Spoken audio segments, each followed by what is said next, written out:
বলেন। আসসালামু আলাইকুম। আমরা এখানে আসলে কোয়েক্স ক্লোভার ড্রোনের মাঝামাঝি একটা পর্যায়ে আছি সেটআপের। এখানে আমরা পিডিবি বোর্ডের পরে একটা মাউন্টিং ডেক দিছি। ডেক দেওয়ার পরে এখানে আমরা আসলে ওয়াশার দিয়ে তারপরে এটাকে কী বলবো, হ্যাঁ অ্যান্টি ভাইব্রেশন একটা স্ক্রু লাগাই দিচ্ছি, কারণ এরপরেই আমাদের ফ্লাইট কন্ট্রোলার থাকবে। ফ্লাইট কন্ট্রোলারটা খুবই ভাইটাল পার্ট।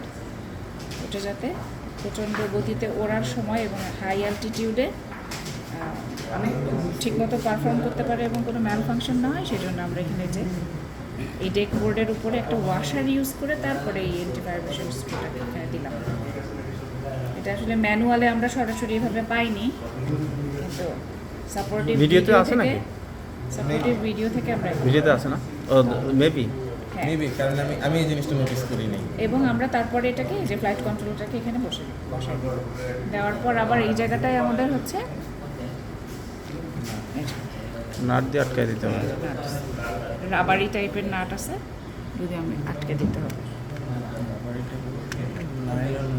নাইলন M3, ওই M3 স্ক্রুর জন্য M3 নাট। প্লিজ এখন ভিডিও অফ করে দিন।